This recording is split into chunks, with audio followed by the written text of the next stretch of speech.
This is one of the top boarding schools in the country. Here, wealthy families send their kids for a prestigious education. However, it's completely different from regular schools. Here, instead of students taking an entrance exam, it's the parents who have to pass the test. Every 3 years, 13 lucky students are admitted to its unique educational program that no other school offers. These students must spend 3 years living, studying, eating, and sleeping at home school, while the other parents are taking their tests. Maki and Tibet head to their scholarship interviews. The school awards full scholarships to just 2 deserving students each term. Master Amin, the principal, conducts these interviews. He asks both Maki and Tibet why they want to join homeschool. Tibet shares that he wants to honor his ill single mother's wish and make her proud. Maki explains that as an orphan, this is her one chance to attend a prestigious boarding school, and she believes the opportunities this school's degree will provide are invaluable. The parents of the other kids also have their interviews, explaining that they want their children to become more disciplined and well-mannered. They believe that homeschool's unique curriculum can help with that. After all the interviews are complete,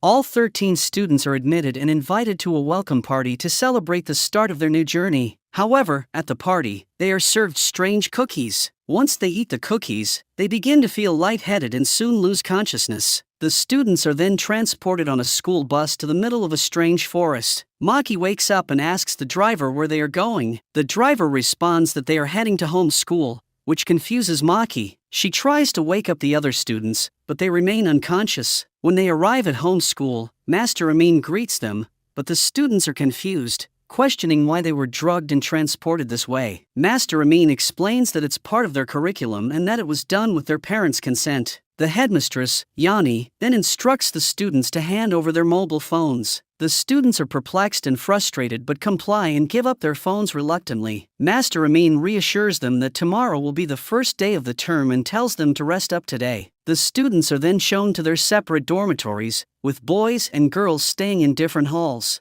Their day begins with an ominous alarm that rings precisely at 5:30 a.m. The students, unaccustomed to waking up so early, are irritable and groggy. They head to the kitchen, where they are informed that, since it's Saturday, they are required to prepare their own meals. From Monday to Friday, the school staff will handle meal preparation. Many of them lack cooking skills and make numerous mistakes. However, a few with some cooking knowledge step in to guide them. Master Amin then arrives to give an introductory lecture and asks the students how they are feeling about homeschool. Hugo and Fuji share their discontent, saying it feels more like a prison than a school. Master Amin then inquires what the students think home means. The students offer various answers. Tibet says home is a place where family is. Mek describes it as a place to rest, and Fuji makes a sarcastic remark, suggesting it's a place where people hook up with mistresses. Master Amin dismisses these answers as incorrect and assigns them a task to discover the true meaning of home. He also outlines the rules of homeschool, emphasizing that all students must follow them,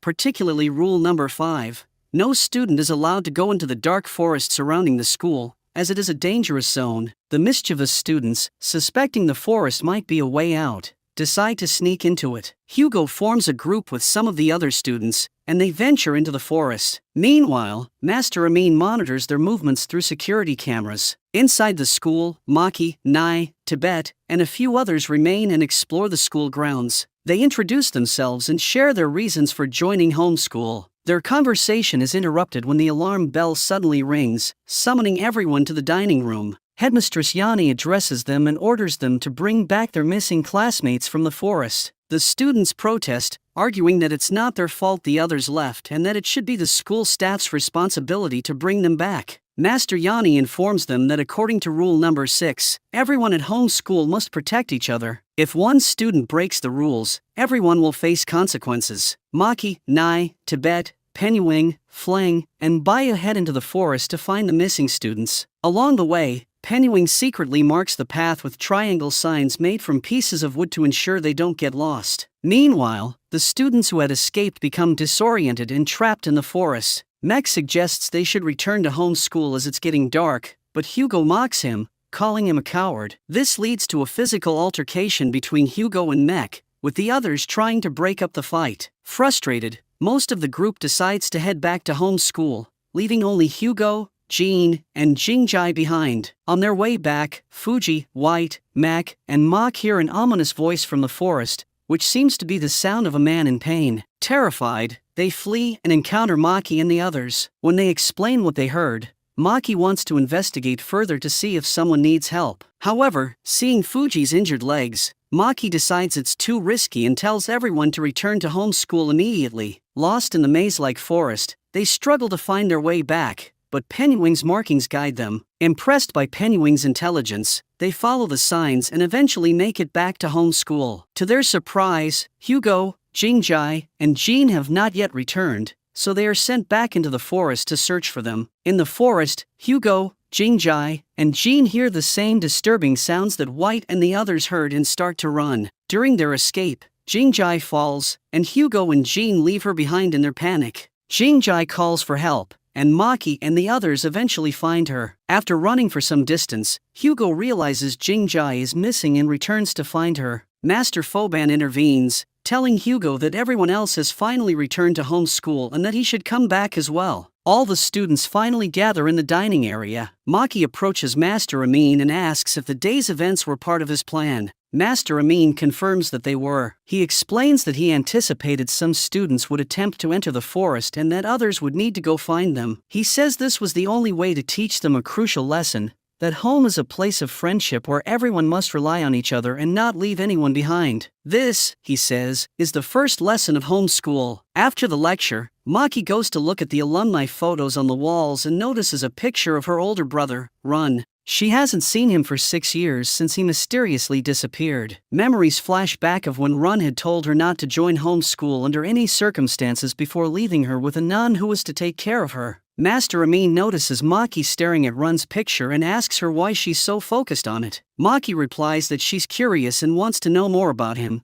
as he was a brilliant student from Gen 4, 6 years ahead of her Gen 6 class. Master Amin responds that Run was indeed a brilliant student and adds that she will soon have the opportunity to meet him. On Monday, the regular term begins, and the students are again woken up at 5:30 a.m. sharp. This time, they start their day with a strenuous exercise led by the sports master. Afterward, they enjoy a breakfast that everyone finds quite satisfying. Master Amin then introduces them to the 6 masters who will be guiding them through their studies. He first introduces Headmistress Yani, who will teach foreign languages. Next is Master Freyafon, who will cover psychology. Master Prazit will handle social science and history, while Master Deluxe will teach mathematics and science. Master Champ will be in charge of sports, and Master Foban will oversee meals and general student affairs. Master Amin announces that there will be no classes for the week. Instead, the students will be given a task. They must each take care of 13 ducklings. He warns that if any student fails to care for their duckling properly and it becomes sick or dies, that student will face punishment. The students are frustrated, feeling that their parents have paid millions to get them into this school,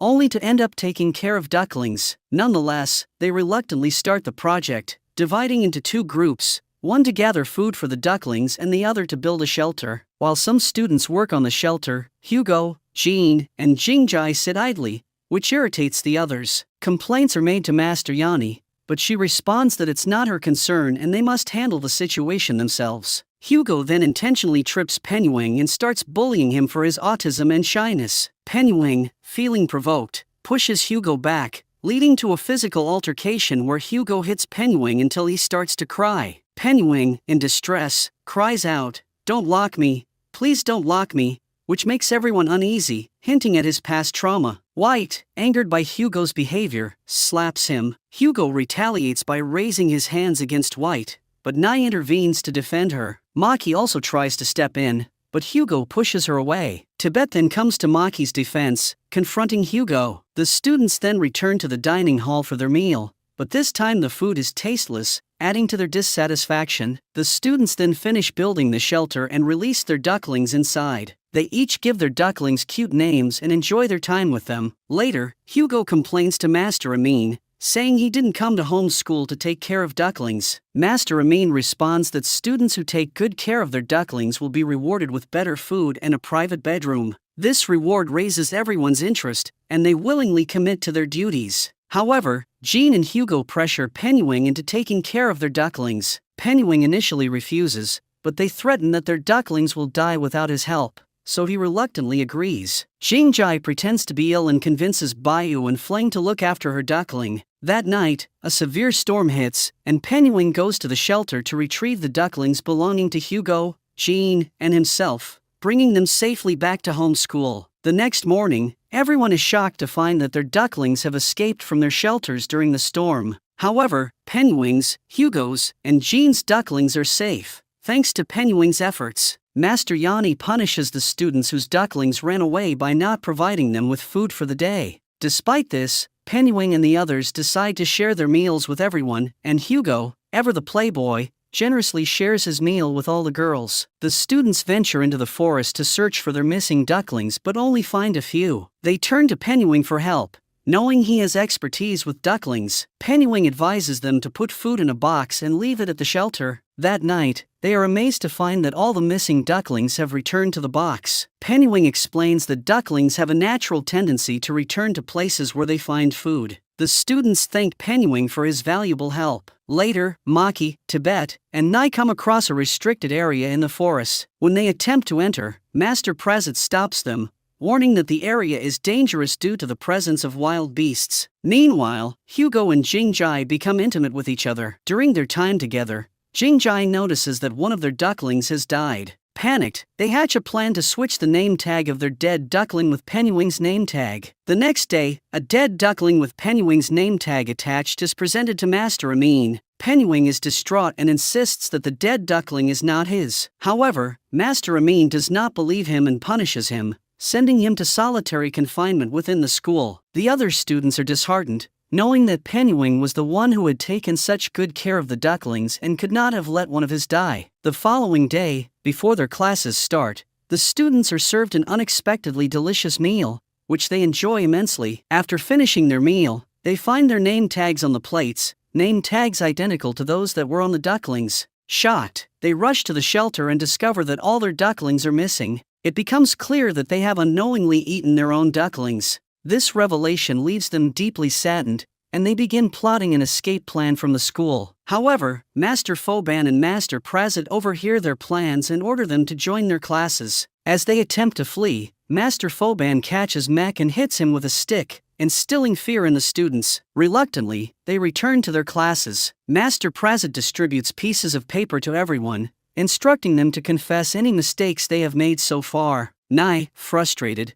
tells Master Prazit that if his father, who is a politician, know about the school's practices, he would shut it down. Master Prazit responds angrily, asserting that there is no chance Nai's father will find out, and that Nai must stay at home school for the full 3 years. The next morning, Maki wakes up early from a nightmare in which she recalls her adoptive father dying on the floor. She notices that the alarm bell has not rung, which is unusual. She tries to wake the others, but none of them wake up. It turns out that Master Champ is waiting for the students in the sports ground. Only a few students arrive on time, and Master Champ makes them run a double mile as punishment for those who missed the class. He warns that if any student misses a class, everyone will suffer, so those who arrived early must run, while the latecomers stand. At the dining hall, they are served disgusting food. The students are horrified and ask why they are being given such awful food. Master Yanni tells them it's their punishment and that they must figure out the reason for themselves. Later, Maki and White ask Master Yanni if they can meet Penguin. She agrees, saying they can see him after the day's classes. During mathematics class, Master Deluxe hands out question papers for a test. The students complain that they haven't been taught the material yet, but Master Deluxe insists she wants to assess their skills. The questions are extremely complex, far beyond their current knowledge, and the students struggle to solve them, failing in the process. Meanwhile, Master Foban is leaving Penguin in solitary confinement. Penguin clings to his legs, pleading not to be left alone, but Master Foban forcefully makes him eat a special hypnotizing candy. Penguin begins to hallucinate, remembering times when his father tortured him and locked him in his room. He starts crying and shouting, "Please don't lock me." Maki and White arrive and comfort him, giving him bread to eat. Penguin explains that his duckling did not die and that he was wrongfully accused. He reveals that his duckling had a mole on its leg, while the dead duckling did not belong to him and was, in fact, not owned by anyone. White becomes furious upon discovering this and confronts Master Prazit and Master Freyaphon, accusing them of manipulating the students. They tell her to calm down and leave. Later that night, White, Maki, Nai, and Tibet meet in the park to figure out how to help Penguin. White opens up about her own struggles, After her parents died in a car crash, her aunt blamed her for it, which hurt her deeply and made her think about ending her life. Driven by her own pain, White is determined to make sure Penguin doesn't suffer for something he didn't do. The next day at lunchtime, Master Foban tells Jingjai that Master Amin has ordered her to deliver food to Penguin. Reluctantly, Jingjai delivers the food without saying a word. As she is about to leave, Maki stops her and accuses Jingjai of being involved in the false accusation against Penguin. Hugo intervenes, pushing Maki away. Maki insists that they should confess to stop the cycle of punishment, but both Hugo and Jingjai refuse. Later, the students are punished with 100 push-ups, leaving them exhausted. Maki stands up and tells everyone that the punishment is due to Jingjai and Hugo's wrongful accusation of Penguin. The students start shouting at Jingjai and Hugo, who remain silent. Fuji, enraged, confronts Hugo and demands that he tell the truth to end the punishment. That night, Hugo and Jingjai confess to Master Amin that they swapped the name tags of their dead duckling and accused Penguin. To everyone's surprise, Master Amin reveals that he was aware of their actions all along and that the whole situation was part of a plan. He explains that all the ducklings are alive and that the dead duckling was intentionally placed in the shelter to test Hugo and Jingjai's honesty. This is the second lesson at homeschool: to never wrongfully accuse anyone and to always tell the truth. As many innocent people suffer due to false accusations, Master Amin then orders Penguin to be released. Hugo and Jingjai apologize to Penguin, who forgives them immediately. The next day, Master Amin announces to everyone that Maki will become the president of the class, leaving everyone shocked. Master Amin invites her to his office, where she asks why she was chosen for this role. He explains that she resembles a brilliant student named Run from Gen 4 and possesses similar leadership qualities. When Maki inquires about meeting Run, Master Amin says she will meet him when the time is right, and until then, she must believe in homeschool. Later that night, Master Amin informs the students that one of them will be allowed to go home, but they must vote collectively for the most deserving student. The next morning, Master Freyafon hands out pages for the students to write letters to their parents about their time at homeschool. All the students begin writing complaints about homeschool. While writing her letter, Fuji recalls how her father used to physically abuse her at home, making it difficult for her to complete the letter. As students discuss who should receive the most votes, Mek asks the boys if they will vote for him, but they all refuse. Jean, the son of a wealthy industrialist, offers $1 million to anyone who votes for him, but the students decline, saying the money would be useless in homeschool. Mek then tries to persuade the girls by promising to be their slave and bring them water every day until the next semester if they vote for him. The girls reject his offer, stating they can fetch water themselves. Later, White confronts Jean, accusing him of attempting to buy votes, which she considers illegal. Jean argues that money can buy everything, but White counters that it cannot buy love and loyalty. As tensions rise, Nai intervenes to defuse the situation. Meanwhile, Fling pretends to be sick in front of everyone, intentionally falling to the ground while cleaning the lawn. A flashback reveals that Fling used to harm herself to gain her mother's attention, who was always busy with her business. In the present, Fling deliberately cuts her finger while chopping vegetables. Fuji witnesses this and accuses Fling of faking her illness to gain attention. Fling denies it, but Fuji insists she is lying and threatens to expose her. Bayu intervenes, defending Fling and asserting that she is indeed sick. Later, Bayu finds Fling bleeding from her head and unconscious. She rushes Fling to Master Freyafon, who treats her injuries. The students, feeling sympathy, vote for Fling as the one who deserves to go home the most. However, Fuji stands up and protests, claiming she saw Fling pretending. The other students accuse Fuji of jealousy. Master Amin arrives and questions Fling about her illness. Fling insists she is sick and accuses Fuji of lying. Master Amin then reveals CCTV footage showing Fling faking her illness and intentionally harming herself. As a result, he announces that no one will be allowed to go home as punishment for Fling's actions. The students grow silent and start to dislike Fling. She tries to apologize, but no one listens. Fuji attempts to confront Fling, but White intervenes. Fling then tries to reach out to Bayu, her supposed best friend, but Bayu refuses to talk to her. White and Maki try to calm the situation, arguing that while Fling made a mistake, she is genuinely sorry and deserves some compassion. They notice Fling is missing and start searching the school. They ask Tibet Nai and Penguin to help. Eventually, they find Fling on the rooftop, about to jump. Tibet grabs her and takes her down. Everyone forgives Fling except Bayu, who remains distant, leaving Fleng feeling depressed. Maki and Tibet reassure Fleng that Bayu will eventually forgive her and that she shouldn't worry too much. Meanwhile, Master Yani and Master Amin discuss the upcoming examinations. Master Yani is surprised at the timing, but Master Amin insists that Gen 6 students are ready. The next day, Master Yani announces to the students that exams are coming up. The students are puzzled and frustrated, questioning how they can be tested when they haven't been taught anything. Master Yani tells them to be patient and that Master Amin will explain everything. Master Amin then reveals that the exams will be based on general knowledge and that passing will grant them the privilege to use mobile phones. The students' eyes light up seeing the reward. Master Amin adds that they can choose any subject and use any means necessary to pass, with no restrictions. In a few days, the exams start, and each student picks a subject they find somewhat interesting. White, Penyuing, Hugo, and Jingjai choose math under Master Deluxe's supervision. Fuji, Nai, and Mok opt for history with Master Prasad. Jean and Mek select sports under Master Champ, while Tibet, Maki, and Fleng go for foreign languages with Master Yani. Bayu chooses gardening under Master Foban. As the exams begin, Hugo and Jingjai start cheating off Penyuing. When White questions why they chose math if they didn't understand it, they admit they picked it because they knew Penyuing was good at it and they could easily cheat. White reports this to Master Deluxe, but Master Deluxe says Master Amin allowed any method to pass. They all copy off Penyuing and pass the math exam. Meanwhile, Master Prasad gives his history students very little time, causing panic. Bayu struggles to find the herbs for her gardening exam and gets lost in the forest. Tibet,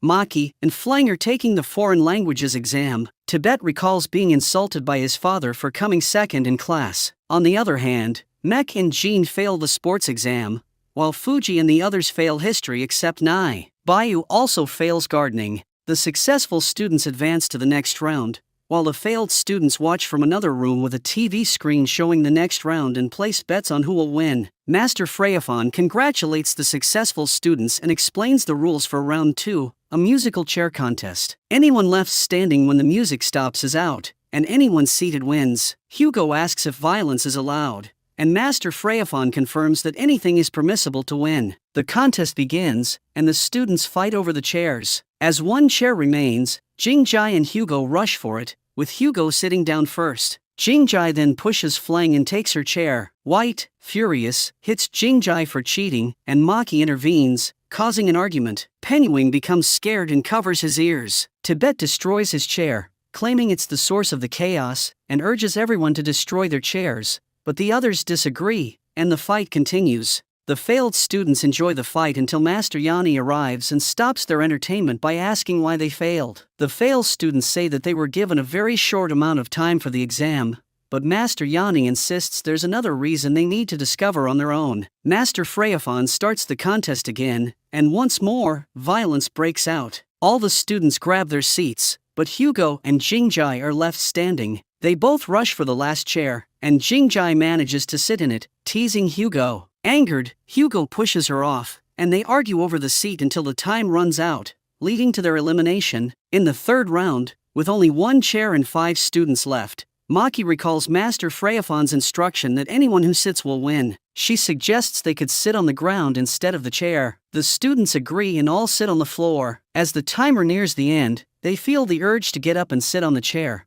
but when the time ends, they are surprised to find out that they all passed the test. The winners are sent to Master Amin's office for the final test. Master Amin gives them blank pieces of paper and tells them that only one student has ever passed this test. He wishes them luck and gives them a few hours to find the answer. The students are confused, as the page is blank and there are no questions. They decide to search for the answer individually, trying various methods to reveal any hidden text, such as holding the paper up to the sun, shading with a pencil, wetting it, and even burning it, but find nothing. They return to Master Amin, saying there's nothing on the paper. Penyuing guesses that the answer is nothing since the page is blank, but Master Amin says this is incorrect and Penyuing fails. He gives a few more hours to the remaining students. They assemble and decide to find the answer together. Nai asks White why she wants the cell phone. White explains that she wants to talk to the police to end the homeschool. White then questions Nai, who reveals he wants the cell phone to understand why his dad sent him to homeschool. Maki asks Tibet the same question. Tibet shares that he misses his mom,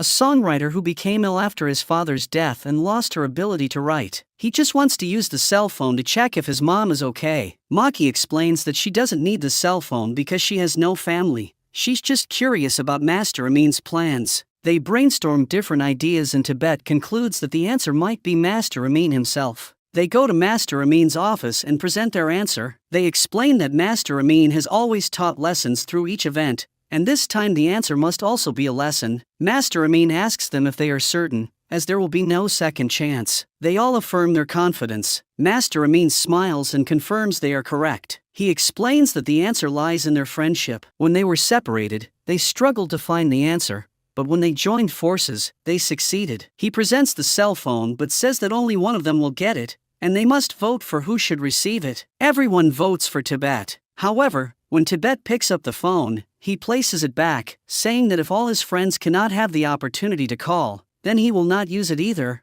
Master Amin is surprised and pleased. He declares that this is the first time in the history of the school that 4 students have passed the final exams, and he is impressed by the Gen 6 students' ability to outsmart everyone. Master Yani again addresses the failed students, asking them why they didn't succeed. When no one responds, she explains that their failure was because they worked separately due to their pride. White reflects on Tibet's choice to abandon his opportunity to call home, expressing regret that despite their success, they still couldn't contact their families. Maki acknowledges this but emphasizes that the lesson they learned about the value of friendship is worth more. Later, Master Freyafan and Master Prasad head towards the forest. Maki, who has been following them, is stopped by Tibet. She reveals that she joined the homeschool only to find her brother, Run, believing that the school's administration has kept him captive. Tibet reassures Maki that it is too dark to search tonight and promises to help her find him another day. Meanwhile, Master Amin visits the basement where Run is being held captive. He informs Run that the school's history has been made today with 4 students passing the final exams,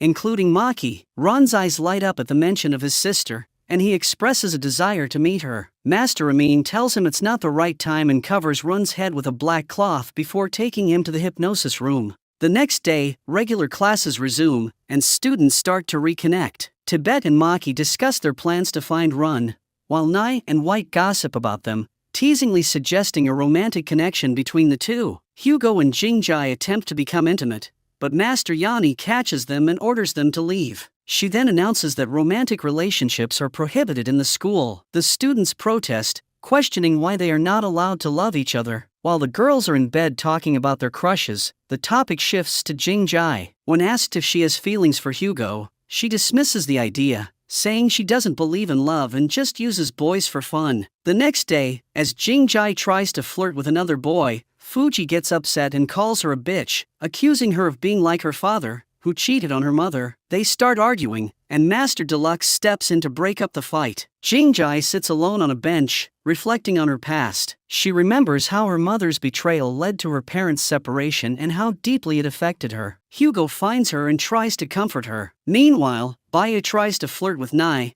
asking what kind of girls he likes. Nai says he likes girls like White, which upsets Bayu and surprises White. Later, Hugo and Jingjai open up to each other about their family backgrounds and become emotional. They share a moment of intimacy, but Master Foban catches them and informs Master Yani. That night, Tibet and Maki go looking for Run. They hear someone following them and find out it's Penyuing and Fleng, who warn them that the masters are coming. Master Yani then catches Jingjai and Hugo in the act and says they will be punished for their affair. She orders Master Foban to take them to solitary confinement, but they manage to escape his grasp, knock him out, and steal his car keys. They drive off, hoping to find help, but when they encounter a police officer in the forest, they discover he's working with the school. The officer returns them to the school, where Master Foban locks them up again. Master Amin visits the locked room where Jingjai and Hugo are held. They beg him to release them. However, Master Amin tells them they won't be freed until they undergo hypnotic treatment.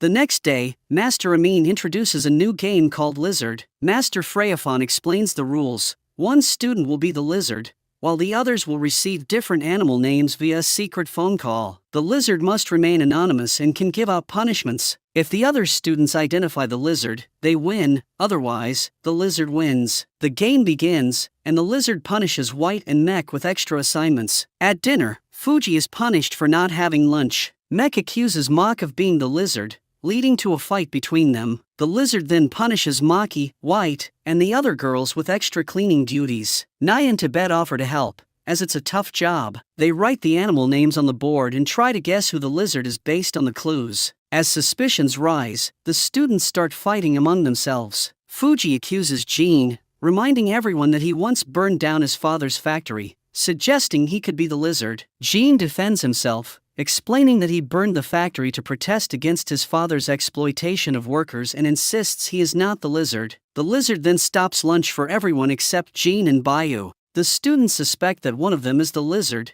and Jean and Bayu refuse their food, claiming they are not the lizard. Bayu and Jean sit together on a bench. Bayu comforts Jean, telling him that burning his father's factory was the right thing to do, as he was exploiting the workers. Bayu reveals that her own father, a tribal chief, is dishonest and has stolen from many people. She has always wanted to expose him but never had the confidence to do so. Meanwhile, Maki, Tibet, White, and Nai discuss the game and conclude that none of the students are the lizard. They suspect that Master Freyaphon is the lizard. The next day, they confront Master Freyaphon, declaring that they have identified her as the lizard. Master Freyaphon confirms their guess and congratulates them on winning the game. Later, Hugo and Jingjai are released from their punishment, but their behavior seems odd and robotic, which worries the other students. When the students inquire about the letters they wrote to their families, Master Freyaphon says their families haven't replied, leaving everyone shocked and suspicious that their letters might not have been sent at all. Master Amin then invites Master Champ to start a new game,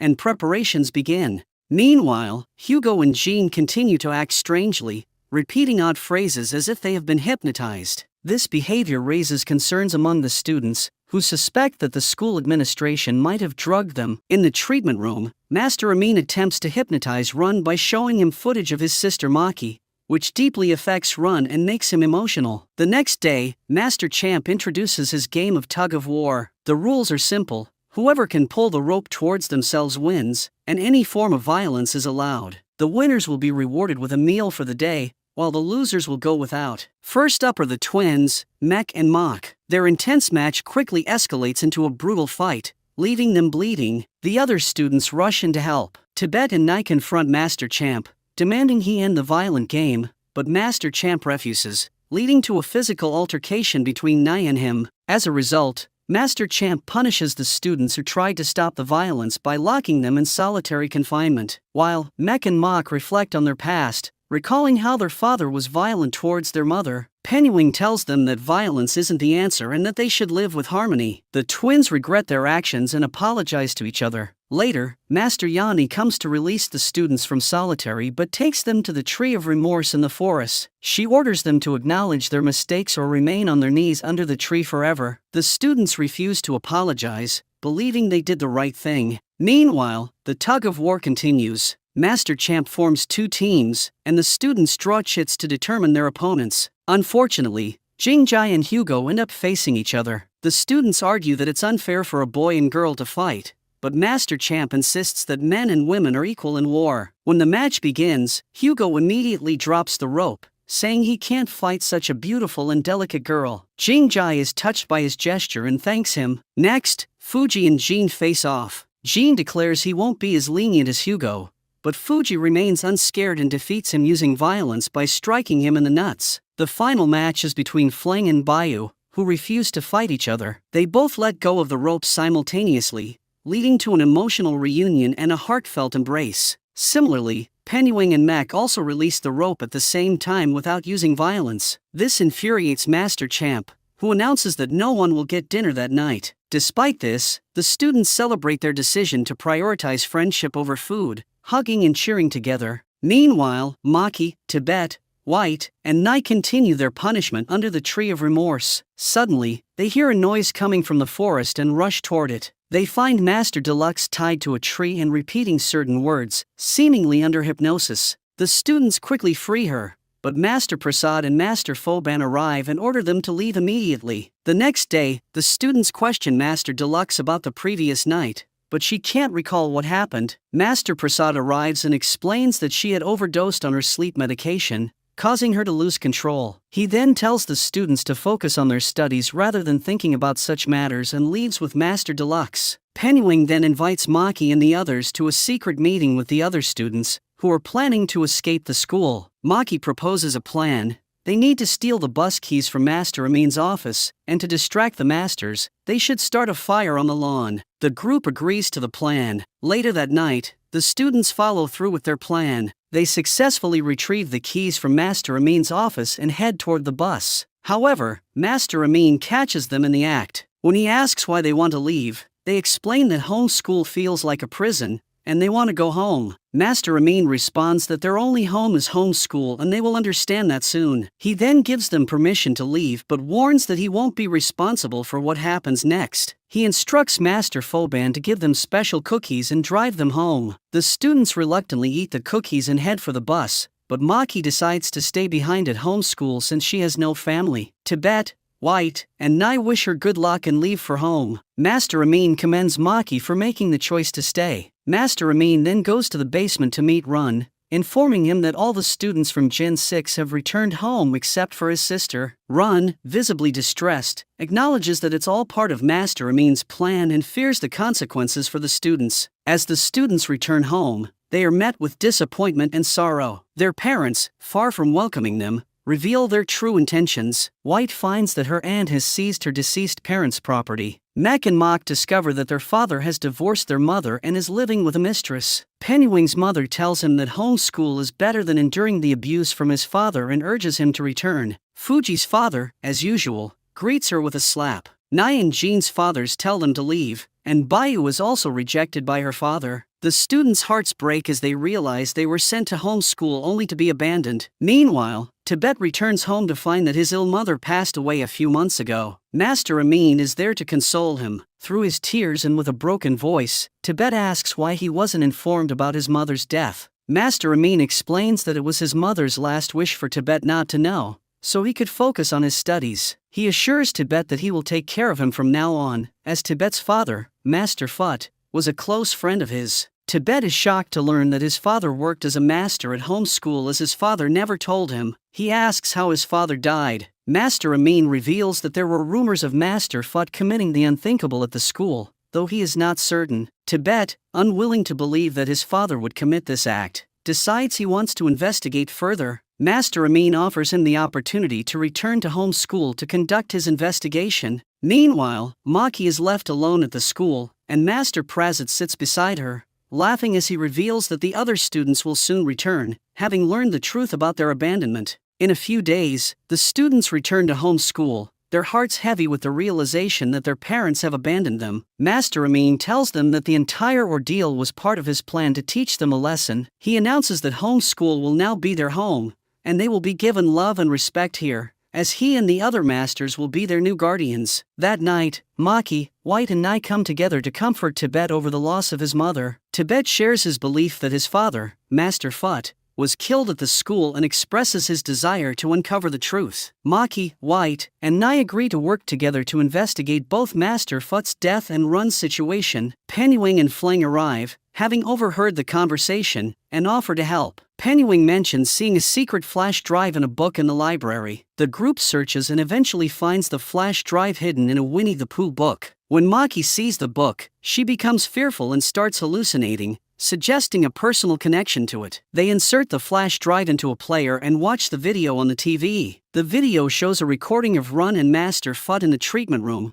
with Run discussing his past with Maki. Suddenly, they hear someone approaching the library and quickly stop the video, return everything to its original place, and leave. Meanwhile, the masters are in the forest preparing for a ritual they call the start of Project R. The next morning, Maki wakes from a disturbing nightmare, and the other girls try to comfort her. At the dining hall, the students are surprised to be served a delicious meal. It is announced that the school is starting therapy sessions where students can choose their favorite master, who will then share their life stories and experiences. Master Yani shares with her students that there are many injustices in the world and emphasizes the importance of fighting for one's rights. She encourages them to be strong and courageous in facing their fears. Master Freyafon recounts her tragic past, explaining how her husband and son died in a car accident caused by a reckless kid. Despite her efforts to seek justice, the kid's wealthy family bribed the police and let the murderer free. Eventually, she accepted her fate and advises the students to be brave and confront their fears. Her story deeply moves everyone. In contrast, Master Prasit avoids discussing his own past and instead focuses on politics. He questions Hugo and Mek about whether they would choose violence or forgiveness if someone wronged them, leaving them puzzled about his intentions. Master Deluxe, on the other hand, teaches Penuing and Fleng how to sing and play the guitar. Maki seeks Master Freyafon's help to overcome her fear. Master Freyafon agrees and hypnotizes Maki, allowing her to recall her past. Maki remembers enjoying a story time with Run, who was reading her a Winnie the Pooh book. However, her adoptive father, Bowden, intervenes and punishes her by beating her through that book. Run tries to protect her but is pushed away, and Master Amin eventually stops Bowden. Maki later meets Master Amin, inquiring about Bowden and Run. Master Amin reveals that Bowden was the original owner of Homeschool and that ownership passed to him upon Bowden's death. Maki is stunned and asks why Bowden was so cruel. Master Amin tells her she'll get all her answers when the time is right and asks her to leave. Later, Maki sits on a bench, and Tibet joins her. She asks why adults often keep the truth from them. Tibet suggests that if they don't reveal it, they will find the truth themselves and should have faith in their abilities. Maki places her hand on his and promises that they will uncover the truth together. The next morning, Tibet and Nai are out for their morning run, discussing their relationships. Tibet mentions that he and Maki only held hands the previous night, considering it not a big deal. Nai shares that he's trying to approach White but is unsure how to go about it. Penuing joins them and is asked who he thinks is the most beautiful girl in school. He humorously replies that it's whoever likes croissants, as he himself is a big fan of them. They all share a laugh before continuing their exercise. Meanwhile, the girls are discussing their crushes. Jingjai admits that she's in love with Hugo and wants a genuine relationship with him. Baya reveals that she had a crush on Nai but notices that he seems interested in White, causing White to blush. The conversation is interrupted when Master Yani arrives and distributes a file containing information about the school's therapy program, instructing them to proceed to their assigned locations. Later, Master Freyafon presents special cupcakes to Maki, White, Tibet, and Nai, telling them that eating the cupcakes will help erase their bad memories. They reluctantly agree and eat the cupcakes. Master Prasit then instructs Hugo and Mek to throw away their most cherished possessions. Mek gives up a family photo, and Hugo parts with a precious bracelet. Master Prasit pours petrol over the items and sets them on fire, advising them to let go of the past and focus on planning for the future. In Master Yani's session, the girls voice their frustrations about living in a male-dominated society that pushes them behind. Master Yani encourages them to stay strong and not let anyone hold them back. Master Deluxe teaches Penuing and Fleng about the power of music and its ability to unite people. Meanwhile, Master Foban brings food to Run in the basement. As Run eats, he spins a spoon in the soup, hypnotizing Master Foban. He asks Master Foban about the truth behind Project R, but Foban becomes frightened and hides beneath the table. Master Amin arrives, praising Run for his skill in hypnotizing and expressing his confidence in him as an exceptional student. On the other hand, Maki, White, Tibet, and Nai find themselves unconscious under the tree of remorse, as if in a trance. Master Freyafon snaps her fingers to wake them, and they are shocked to realize how they ended up there. Master Freyafon explains that she now knows all their life stories but will keep them confidential. Tibet asks if Jingjai and Hugo also ate the cupcakes before they started acting strangely. Master Freyafon reveals that they consumed something much stronger than the cupcakes. The scene shifts to Master Prasit, who is handing out special red pills to Bayu, Jean, Hugo, Jingjai, and Fuji, claiming they are a treat. Hugo and Jingjai eagerly take the pills, and the others follow them. That night, the students who took Master Prasit's pills are hypnotized and brought to a ritual in the forest. They are semi-conscious and unaware of what's happening. Master Prasit then takes them to the treatment room, where he uses an electric machine to induce memories of their childhood traumas, aiming to instill hatred towards their parents. The next morning, Fleng, Maki, and White wake up to find their friends missing. At the dining hall, Master Amin reassures them that the other students are undergoing a treatment process and will return soon. Meanwhile, Master Freyafon visits Run in the basement and offers to help him escape. She warns him that the Gen 6 students are in serious danger and he needs to assist them. Run recalls how Master Amin used to teach him psychology with care, only to be interrupted by Mr. Bowden, who was a chronic alcoholic and mocked Master Amin's methods. Back in the present, Run tells Master Freyaphon that the Master Amin he knew has changed, and they must stop him. White senses someone following her as she walks down the hallway. It turns out to be Nai, who followed her out of concern for her disappearance. White blushes at his concern. Meanwhile, Maki and Tibet are searching for Run and stumble upon a secret passageway behind a bookshelf in Master Amin's office. As they prepare to explore, Master Amin arrives and confronts them angrily, demanding to know what they're doing. They claim they know Run is being hidden there. Run, hearing the voices, senses Maki's presence but is unable to act as Master Amin orders them to leave. The next day, White and the others are worried about what happened to Maki and Tibet. They are kneeling under the tree of remorse, being punished by Master Yani for going into Master Amin's office without permission. Meanwhile, Master Freyaphon is trying to convince Master Amin to rethink Project R, arguing that the kids aren't ready for it. But Master Amin is firm in his decision and insists on continuing with the project for his revenge. Master Amin then sits with Run in the basement and tells him that he knows Run wants to stop the project, but he won't allow it. He goes on to reveal the true origin of homeschool, saying it was born out of love. He explains that in the 1980s, this place was an orphanage owned by Mr. Bowden's father. Master Amin worked there as a caretaker, but Mr. Bowden disliked the orphans and mistreated them. 2 years later, Mr. Bowden became engaged to Finya, a young and kind woman who loved the orphans and treated them with care. Mr. Bowden assigned Master Amin to look after her. Master Amin secretly loved Finya but kept his feelings hidden. One day, Finya, alone and crying, told Master Amin about Mr. Bowden's abuse. She revealed that she was pregnant with Mr. Bowden's child and only wanted to experience motherhood. She asked Master Amin to help her forget the painful memories of Mr. Bowden's abuses. Feeling for her, Master Amin used his hypnotic skills to ease her suffering, but Mr. Bowden continued his abuse and even pushed Finya down the stairs, causing her to lose the baby. Witnessing this, Master Amin felt a surge of anger but kept his composure and took Finya to the hospital. After a while, Finya sat on a bench, watching the children at the orphanage play. Though she was sad, she remained hopeful. She confided in Master Amin about her lifelong dream of becoming a mother, which hadn't come true. Now, she wished to create a school that would provide a loving, home-like environment for abandoned children, giving them the care their families couldn't. She wanted to name it Home School. Master Amin promised to make her dream come true, bringing her great joy. Sadly, shortly after, Finya's health declined, and she passed away. Master Amin was heartbroken and fueled by a desire for revenge. Determined to honor Finya's wish, Master Amin approached Mr. Bowden with a plan to transform the orphanage into home school, where he would teach advanced psychology to the children. Mr. Bowden initially resisted, arguing there was no profit in it. Master Amin, aware of Mr. Bowden's greed, suggested creating a separate school for wealthy families who want to abandon their kids,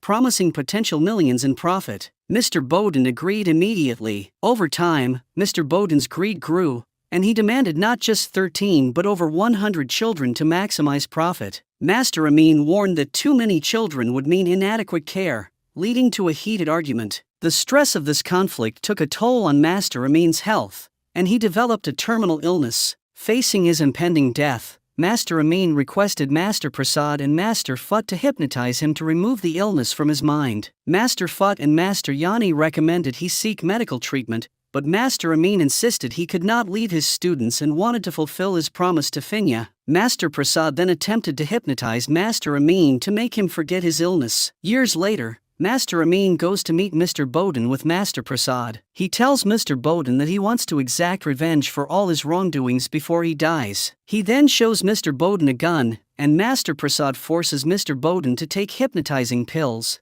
after which Mr. Bowden commits the unthinkable. Run then tells Master Amin that he had advised him against seeking revenge, as revenge turns a person into a monster. Master Amin responds that Mr. Bowden deserved all of this. Run expresses that he is no longer the Master Amin he once knew. Later, Master Amin asks Master Prasad if the project they are starting is morally correct or not. Master Prasad looks at Master Amin with suspicion and says that it is time for his hypnotizing treatment. This makes it clear that something suspicious is going on. Later, Tibet and Maki wake up in the school infirmary after fainting from their punishment. They ask Master Freyaphon what's going on, and she explains that the school is starting something called Project R. To find out more, she tells them to check a book on the shelf titled Winnie the Pooh, which contains a recorded video. Tibet is shocked and asks if this was part of a plan, and Master Freyafon confirms that Master Amin has carefully planned everything at homeschool. They watch the video, which is 6 years old, showing Run and Master Fudd in a treatment room. Master Fudd is giving Run a special hypnotic pill. When Run asks why he's receiving the pill and about Project R, Master Fudd explains that the project is meant to help people with painful memories but warns that it could be dangerous if misused. The video cuts off abruptly. Maki and the others try to figure out what the R in Project R stands for. Nice suggests it might mean recovery. Pennywing recalls a funny song that starts with R,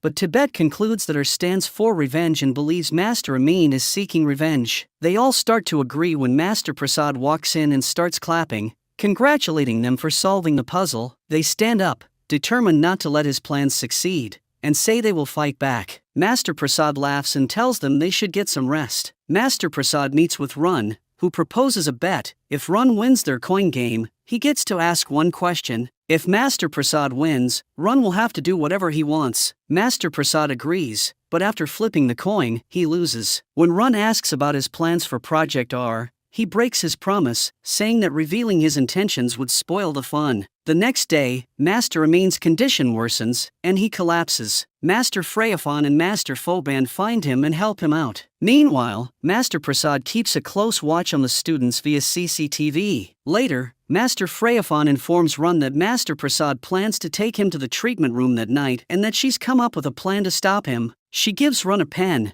which he can use to hypnotize Prasad if needed. That night, Run is blindfolded and escorted to the treatment room by Master Foban and Master Champ. Using the pen from Master Freyafon, Run hypnotizes the masters and manages to escape. Meanwhile, Master Freyafon is on her way to help Run when Maki and White stop her, saying that Mech and Mach have accidentally ingested a lot of hypnotic pills and are unconscious in the kitchen. Freyafon has to delay her plans and rushes to help Mech and Mach, accidentally dropping her knife in the process. Maki picks it up. Elsewhere, Run hurries to Master Amin's office and is shocked to find Master Amin hypnotized and Master Prasad standing beside him. It becomes clear that Master Prasad is the true mastermind behind everything Master Amin has done. Master Prasad reveals that he was responsible for Mr. Bowden's death and for keeping Run locked in the basement for 6 years. He admits that all the cruel actions in the school were his design, driven by his belief that revenge is the best solution. Run, enraged, points his pen at Master Prasad's neck. He starts laughing and dares him to kill him.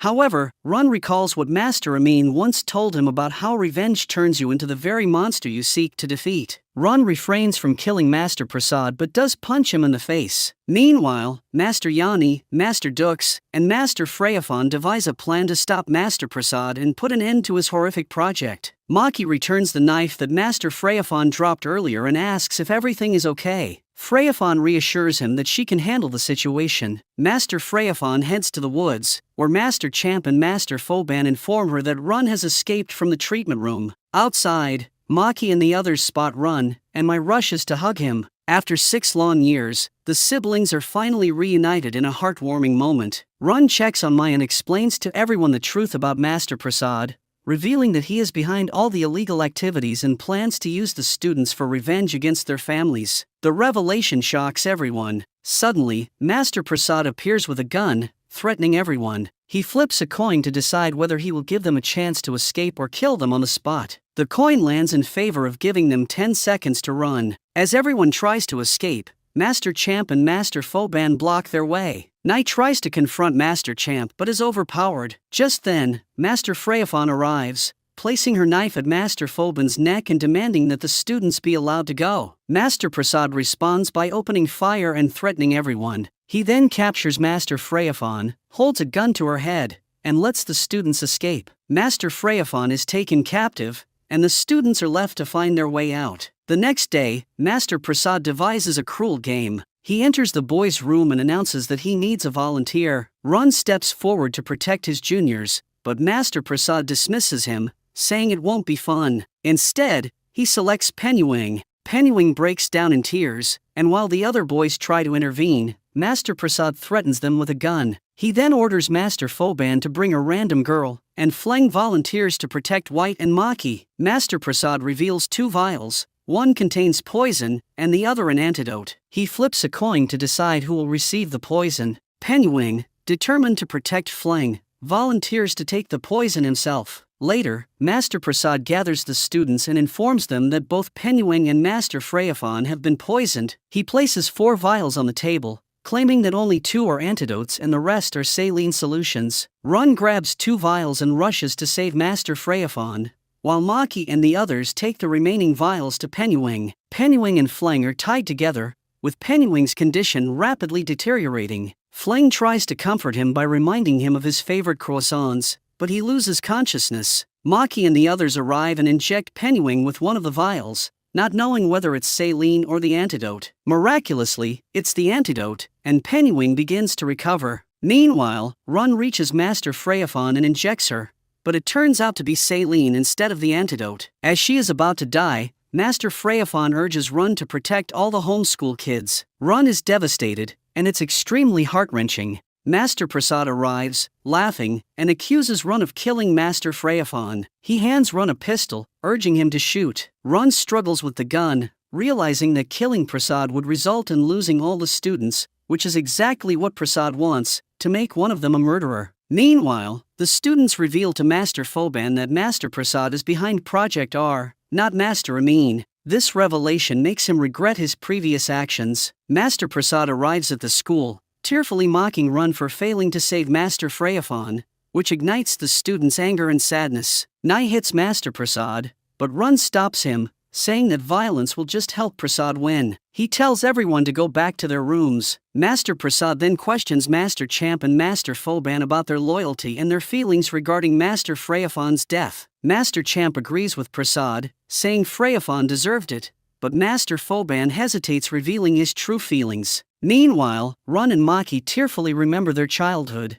and Maki vows that they should never be separated again. Master Yanni and Master Deluxe grieve for Master Freyafon. Master Yanni vows to bring the killers to justice. Suddenly, Master Prasad arrives, takes Master Deluxe into custody, and threatens Master Yanni, saying she must cooperate with Project R or he will kill all the students. Meanwhile, Hugo, Jingjai, and Bayu have been brainwashed by Master Prasad and are acting oddly. When Fleng tries to talk to Bayu, she responds in a robotic tone. Master Yanni tells Fleng to stay away from them. Master Prasad then reveals to Maki and the others that the sounds they heard in the forest were actually Run's cries. He shows them how he tortured Run by pulling out his fingernails. Maki, enraged, tries to attack Prasad, but Run stops her, urging patience. On the other hand, Master Foban is taking Nai and Tibet to the treatment room for Project R but suddenly stops and says he has a plan. That night, Mek and Penuing, feeling hungry, head to the kitchen to get some croissants. They are shocked to find Jingjai there with a knife, speaking robotically and accusing them of breaking the rules. They try to hide,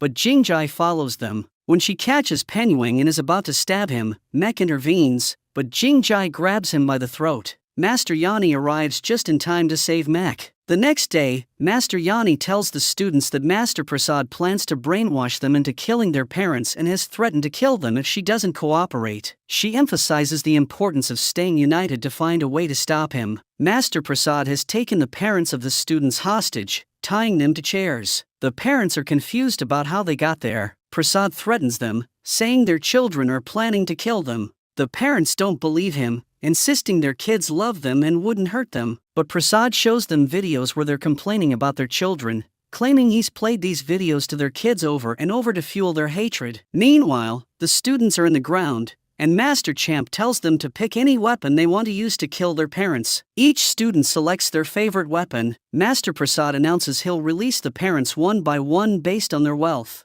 leading the parents to argue about who is the richest. The students realize that Master Prasad has only captured the wealthiest parents and figure out that he's seeking revenge against the rich. Master Yanni arrives and tells the students that Project R has begun. He asks Run to come with him, but the students insist on helping to stop the massacre. At first, Master Yanni is reluctant, but after Run's insistence, he agrees, warning them to be careful and to hide if things get too dangerous. The group then rushes to stop the brainwashed kids, while Master Yanni and Run go to rescue Master Amin. Meanwhile, the brainwashed students spot their parents and start pursuing them. The parents run desperately, trying to apologize for abandoning them, but the kids, consumed by hatred, refuse to listen. Bayu and Jean, armed with axes, chase their father. Jingjai, wielding a samurai sword, runs after her mother. Hugo, with a gun, goes after his father. The other students try to intervene, but they do not stop. On the other side, Nai also picks up a sword and chases after his politician father. However, Nai is not a victim of Master Prasad's brainwashing because Master Phoban had rescued him before he could enter the treatment room. Nai is only pretending to pursue his father. Nai's father threatens to shut down the school, but Nai tells him that although he never showed him love, homeschool did. He says that homeschool has given him love and friends, and he doesn't want it destroyed by his father's political power. Nai insists they all need to work together to stop Master Prasad and restore homeschool's reputation. Nai's father, deeply ashamed, apologizes for his actions. Master Phoban then gives Nai's father a hypnotic cupcake to erase the memory of the day's events. On the other side, Run and Master Yani try to awaken Master Amin from Master Prasad's spell. Run tells Master Amin from his heart that he was an orphan all his life, but Master Amin accepted him like his own child. Run says that Master Amin is his real father, and he wants him to return and help them defeat the evil Master Prasad. Initially, Master Amin shows no effect and remains in his trance-like state. However, as Master Yani and Run begin to leave in disappointment, Master Amin suddenly wakes up, tears streaming from his eyes. He grabs Run's hand and says that he will never leave him alone. On the other side,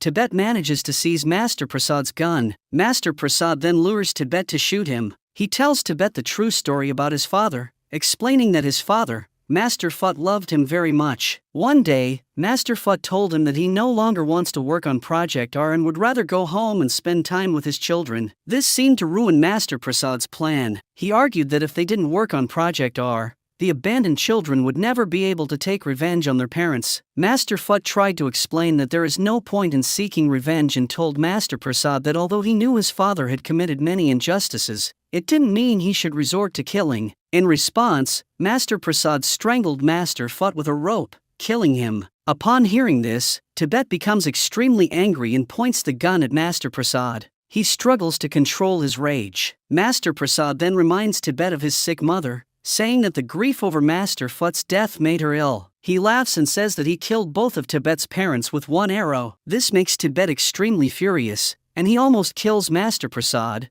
but Master Amin stops him from behind. Master Amin tells Tibet to control his anger because if he gives in, Master Prasad will succeed in his plan. Tibet struggles to calm himself down. Master Prasad then, still laughing, reveals that he has also set a trap for Maki and the other students, causing Run to immediately rush to save them. Master Amin then challenges Master Prasad, saying that no child from homeschool will kill anyone. Master Prasad laughs and says that this is absolutely impossible, and that they will definitely end up killing each other. Master Amin's words prove true, and the parents of the other students, who were about to be killed by their children, beg for forgiveness from the depths of their hearts. They admit that they spent their whole lives worshipping money and forgot about their own children. Seeing their tears, all the brainwashed students come back to their senses and forgive their parents. Meanwhile, Master Champ locates Maki and the other students and shots them. Maki becomes severely injured. Master Phoban rushes in like a hero and tells the children to run away. They move a little distance, but Maki's condition worsens. She weakly calls out to Run, saying she wants to see him before she dies. Nai fights Master Champ to distract him,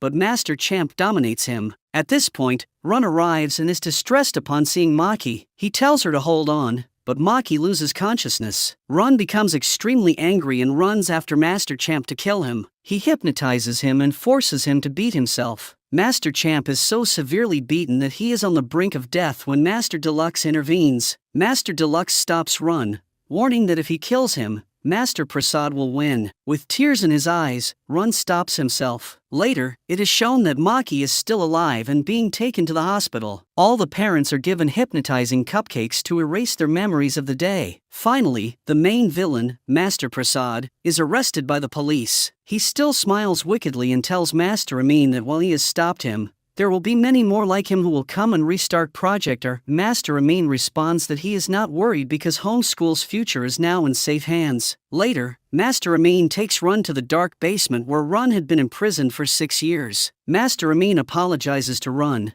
but Run says there is no need for an apology since Master Prasad was controlling him. A month later, Maki returns to homeschool from the hospital. Tibet is thrilled to see her and tells her how much he missed her over the past month. They share a joyful and romantic moment together. When Run arrives, Maki eagerly runs to hug him. though she's still in some pain. Nye and White's friendship blossoms, and Nye confesses his feelings. White responds with a kiss, and things start to feel like they're back to normal. As the sun sets, Master Amin gazes over home school, reflecting on Finya, and tells her that he has finally fulfilled her dream. Days go by, and Master Amin's health declines. He writes his will, leaving all his property and authority to Run, and then goes to the basement to lie down, accepting his final moments. When Master Yani and Run bring food to Master Amin, they discover that he has passed away. Run weeps tears of blood, and Master Yani, struggling to hold back her tears, finds a letter with Master Amin's will. Master Amin is buried with honors, and Run becomes the principal of homeschool. Every student spends their time at homeschool with love and care, and everyone is very happy. The students celebrate together, arranging a party in memory of homeschool and Master Amin. Thus, the long-held dreams of Master Amin and Finya come true. As the season ends, the old Gen 4 student Zero, who is a classmate of Run, arrives at the school. He laughs wickedly like Master Prasad, suggesting a possible sequel.